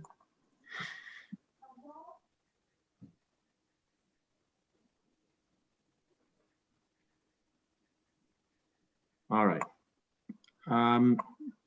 Next is Brendan. Brendan Baronic Olmsted, 2 Summer Street. So I got 2, I think, questions. Have any current or prospective private donors signed any legally binding documents to fund town's legal expenses beyond the previously mentioned $3 million donation that's currently under negotiation? I don't think there's been any thing committed beyond the $3 million. I don't know if Mark, if you know, or Jeff Blake. We have a gift agreement that's in place right now, and Tony and Jeff can speak to that. Right, that is actually beyond the 3 million and towards the legal costs. That's been ongoing. Oh, so there are signed agreements for people to cover beyond the $3 million that's just been given? No, there's a gift. There's been an existing gift agreement that's been in use to pay for costs incurred thus far. It doesn't have a dollar figure on it. It just says, it's just allows donations to be made to the town. So okay. When that fund is getting low, the town via Tony notifies the donors, and it's reimbursed essentially. Is that fair characterization, Tony?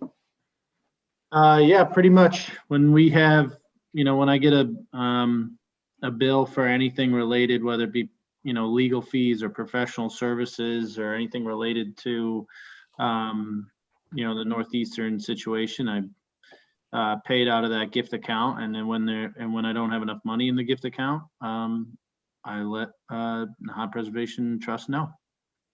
But that gift, just to be clear, Brendan, that gift agreement is sort of separate from this $3 million donation. Okay. All right.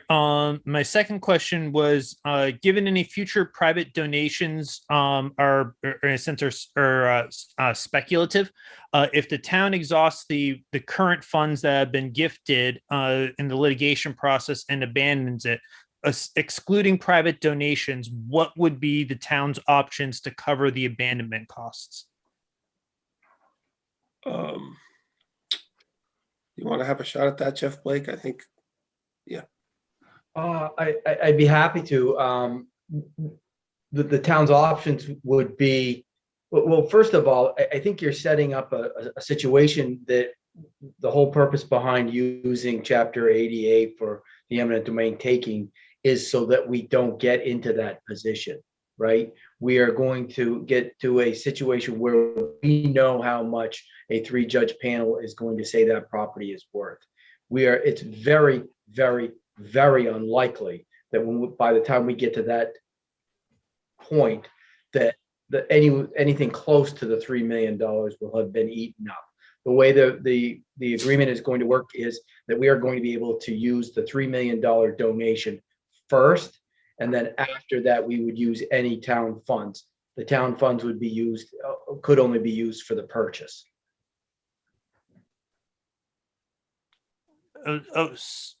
Wait, so are you saying though that if the gift money runs out, would the town's funds be used for the legal expenses, or is the town's funds only being used for the purchase of the land?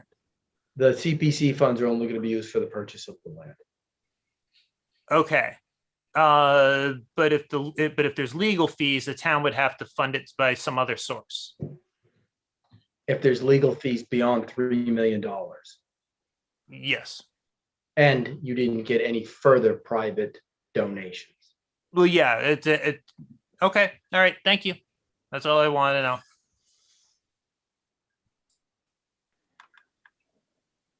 know. Tony, you're muted. Sorry, I'm going to try again, asking 1111 to unmute.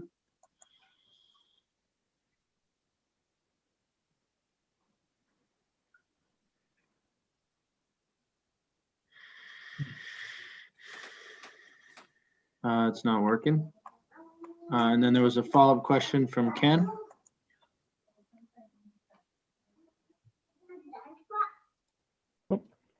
Sorry, with just following on Mr. Barnick Olmsted's question, that thread, talking about the $3 million gift agreement itself, well, the names are not going to be disclosed as they're anonymous donors. What are the terms of the gift agreement? In other words, are there any obligations, representations, anything else that the town is giving for this $3 million? Jeff Blake, since you're working on the agreement, would you be able to answer that? My computer is cutting out. I heard about probably a third of that question. I can repeat it. Can you hear me now? I can now. Yep. Okay. Again, respecting the fact that the donors wish to remain anonymous, my question is around the terms of the agreement itself, and if there are any obligations or representations or any other strings attached, to use the colloquial term, with regard to the $3 million. There will be, as all donor agreements have, there will be a set and specific acts or uses of the money. The donor agreement is in the process of being drafted. It should be done very soon. The second donor agreement, and it will encompass anything to do with this particular project, this particular taking, and or legal fees, insurance, engineering. It will be all inclusive. Okay, will a copy of that be publicly available with the names redacted? It will ultimately be public. It will ultimately be a public record. Yes. Yep. Okay, great, thank you. But to help Ken a little bit, Jeff, the requirements, I assume the requirements of the agreement are that the funds are used specifically for costs related to Articles 21 or to eminent domain. That's correct. In other words, we can't use it for the Johnson School or. That's correct. That's correct. Unless, of course, well, yes, that is correct. Yep. Consistent with any gift or grant given to a municipality for a specific purpose, those funds would only be available for the specific purpose. Oh, Ken, you're muted. Ken, hold on a second. Go again. Yeah, again, thank you. I mean, all of this has been talked about for a very long time. In the end, it comes down to what is contractually binding, and that's what I'm asking about. So it sounds like these things will be in place and they will be publicly available. Is that correct? Yes. They will be, and we will have the money in hand. I see the item article right now. Yes, thank you. All right, so those are all the questions. Before people log off, I do want to remind folks that there are 60 other articles to be taken up at the town meeting next week, and I will be providing an don't I see the Mr. Moderator's face there. Yeah, 60 so other articles on the warrant, and next Wednesday, the third and final informational session, if you will have me, I will be running through those articles to provide, basic background information on everything else that will be in front of us for town meeting. That is on at 7 o'clock. It'll be on Zoom. It'll be on the local TV channels. Hope that folks will tune in and help them get informed, before going to town meeting. So we sort of morphed from the discussion of preserving East Point into citizens forum, but just to make sure, are there any other questions not related to East Point that people would like to ask? So 1111's hand is raised. I'm asking to unmute. Can he submit it by through the chat room? I don't know who it is. Well, he needs to identify, or she Can needs to. they type in their name and address? Yeah, so 1111, we're having trouble getting you off of mute. So if you could type your name and address in the chat, and then I can ask your question for you. In the meantime, there was a question from Brendan. Will there be citizen questions next Wednesday? Yes, I will take citizen questions next Wednesday.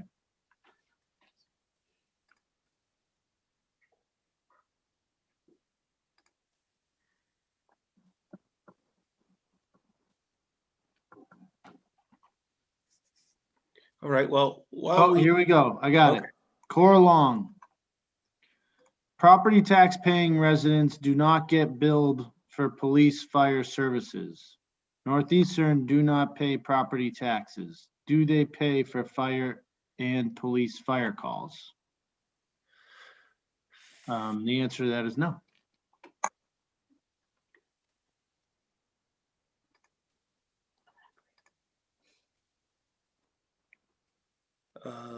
So I wanted to make one comment as we approach the end of the meeting. We got 10 or 11 days until we vote on these eminent domain articles, and this is really a plea, to our citizens that we go and however you feel you should vote on this, you go and vote. But let's approach this vote like civil neighbors, and some of the tearing at each other that I've seen on Facebook and in other ways is really kind of incivil.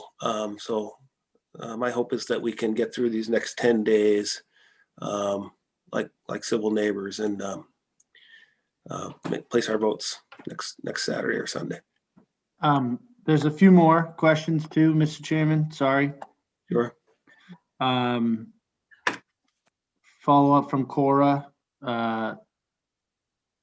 They don't pay for the service. No, so Cora, as you stated, the costs of the standard services provided by fire and police are paid for through the general fund, which is appropriated. That general fund is voted on at town meeting.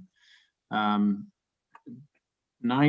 of that is funded by property taxes, local, the rest of it's state aid and local receipts, none of which, Northeastern contributes to. So they do not pay for, the budget that's associated with those services. If they were to hire, our police or fire for any detail services, they would pay for that.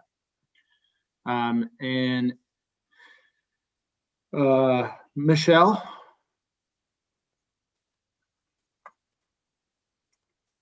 Hi, thank you. Michelle Capano, 29 Ocean Street. Do we have a sense of how many calls Nahant Police has serviced between 2018 and 2020 at the Northeastern property? It's certainly something that can be discovered. I don't know it off the top of my head. So it would just be a question to the chiefs to look through their record book.